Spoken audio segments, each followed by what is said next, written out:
వాళ్ళ కొడుకు 2 లక్షలు పోగొట్టాడు సార్.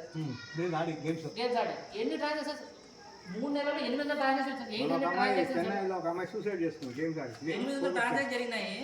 వాళ్ళ నాన్నకి చెప్పాము, ఆ అబ్బాయికి పిలిచి చెప్పాము. వాళ్ళ నాన్న బాగా ఏది ఉంటుంది మా కొడుకు సూసైడ్ చేసుకుంటా అంటున్నాడు అని చెప్పి మళ్ళీ ₹1,00,000 ఇచ్చినాడు సార్. వాడు 2 రోజు చనిపోతాడంటే వీళ్ళు చెన్నైలో చదువుతున్నాడు సార్ పాపం. చెన్నైలో మన అమ్మాయి సూసైడ్ చేసుకుంది చనిపోయింది. దయచేసి మీకు మళ్ళీ చెప్తున్నాను, ఆ పిల్లలకి ఆన్లైన్ గేమ్స్ ఎక్కువ ఆడతారండి. ఆ ఆన్లైన్ గేమ్స్ ఏమైతే ఏముండదు సార్, పోతూనే ఉండాలి. సో మీరు మీ పిల్లలు ఫోన్లో ఒకసారి ట్యాప్ చేస్తానండి, ఏం ఆడుతున్నారు ఏం లేదు చూసుకుంటామండి. అకౌంట్ ఏమైనా ఉంటే అకౌంట్ సంబంధించిన ఫోన్పే కాకుండా బ్యాంక్ యాప్ వాడండి. తెలియకుంటే రాంటి చేస్తారు అన్నట్టు. బ్యాంక్ యాప్ కూడా సెక్యూర్ ఉంటాయండి. మీ ఫోన్పే ఏమైనా ఉండాలంటే చక్కని గుర్తు పోతుంది. ఈ బ్యాంక్ యూజర్ ఐడి పాస్వర్డ్ అంటారు, పాస్వర్డ్ బ్యాంక్ పోవాలంటారు. అలాంటి మీ డబ్బులు సేఫ్ ఉండడానికి బ్యాంక్ అంతా రిజిస్టర్ చేసిందండి. ఫోన్పే అనేది బ్యాంక్ కాదు, దాని డబ్బు పైన ఎవరు జవాబాదారి ఉండదు. మీరేమంటారు బ్యాంకే వస్తారు. బ్యాంక్ వస్తే ఫోన్పేలో ఒకరు పంపిస్తున్నారు, మీరు డబ్బులు పోయినారు, మీరు ఎక్కడ వస్తారు బ్యాంక్ వస్తారు. బ్యాంక్ ఏం చేసి చెప్పండి. బ్యాంక్ యాప్ వాడతారు, బ్యాంక్ అన్నీ ఉంటాయి. బ్యాంక్ యాప్ వాడతారు, డబ్బులు ఊరుకొని ఎక్కడ పోయినాయి అన్నీ తెలుస్తుంది. ఫోన్పేలో వాడటం తెలియదు. ఈ రెండు దయచేసి మీ పిల్లలకు దృష్టి పెట్టండి. విధిగా ఆ ఫోన్పే తర్వాత మనీని పెట్టాం కదా, మీ అకౌంట్ ఎవరు వాడుకుంటే చూడండి. ఏదో చిన్న అమౌంట్ సపోజ్ ఎవరైనా డబ్బు వేస్తున్నారు, వాళ్ళకి అకౌంట్ లేదు, అలాంటి టైంలో వేసుకోండి. ఎవరైనా అదే విధంగా మీకు 10 లక్షలు ఇస్తాము, మీకు 10,000 ఇస్తామంటే దయచేసి అలాంటివి చేయకండి. అది చాలా సీరియస్. సైబర్ క్రైమ్ ఉంది, మీరు పార్టీ సైబర్ క్రైమ్ ఉన్నాయి. సైబర్ క్రైమ్ 1930 అంటే చాలా వస్తున్నాయండి. ఇప్పుడు దయచేసి వాటి విషయాలు దాని మీద మనం మెసేజ్ నాకు ఫ్లాట్ జరిగింది, నాకు డబ్బులు వస్తాయి అని మొగినారంటే డబ్బులు వస్తాయి, మీరు మళ్ళీ వస్తారు, మళ్ళీ బ్యాంక్ వస్తారు. అది చాలా కష్టం. కంప్లైంట్లో రిజాల్వ్ చేయడం చాలా కష్టం. ఇక్కడ ఇంకోటి సార్, ఈ సైబర్ క్రైమ్ చేస్తే ఏమవుతుందంటే ఎలా ఉందంటే సార్, వాడు చైనా ట్రాన్సాక్షన్ సార్. ఇప్పుడు మాకు ఉంటాడు 10 మంది ఉంటారు అనుకోండి, ఒక ఏ నుంచి బి, బి నుంచి సి, సి నుంచి డి నుంచి అట్లా 10 మంది డబ్బులు పోయింది అనుకోండి.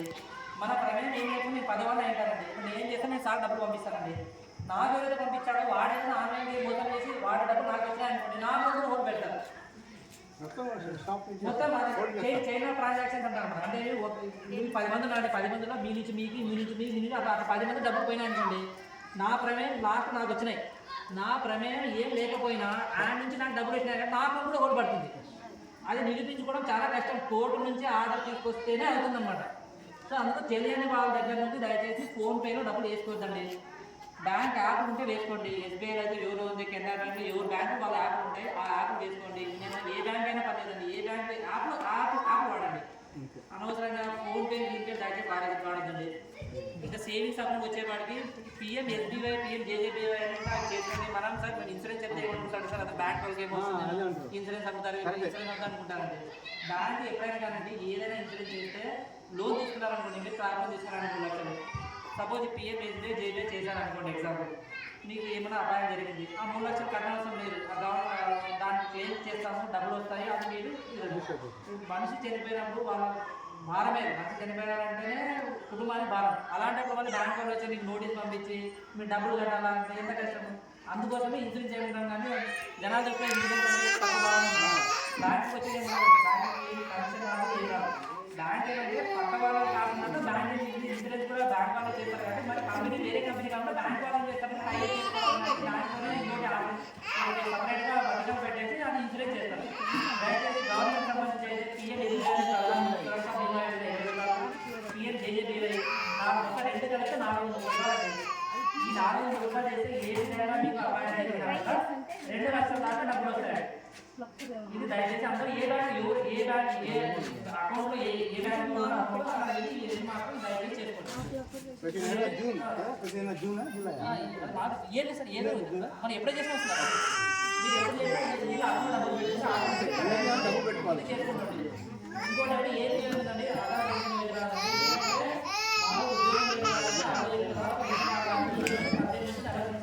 పెన్షన్ అండి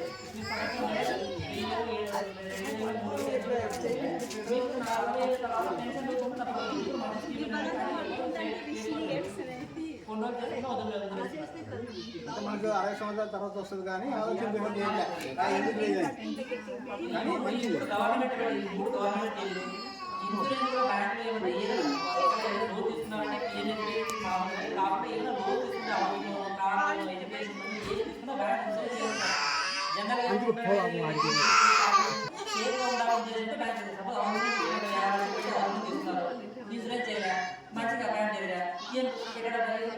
బ్యాగ్ వదిలిపెట్టారు బ్యాగ్ మీద 50 లక్షలు తీసుకుంటారు కుటుంబం ఏం కావాలి కట్ అయిపోతుంది 50 లక్షలు తీసుకున్నప్పుడు 1 లక్ష రూపాయలు ఇన్సూరెన్స్ చేసుకుంటాడు అది ఎక్కువ సినిమాకి 50 రూపాయలు పెట్టిపోతాము బండికి 10 రూపాయలు పెట్టి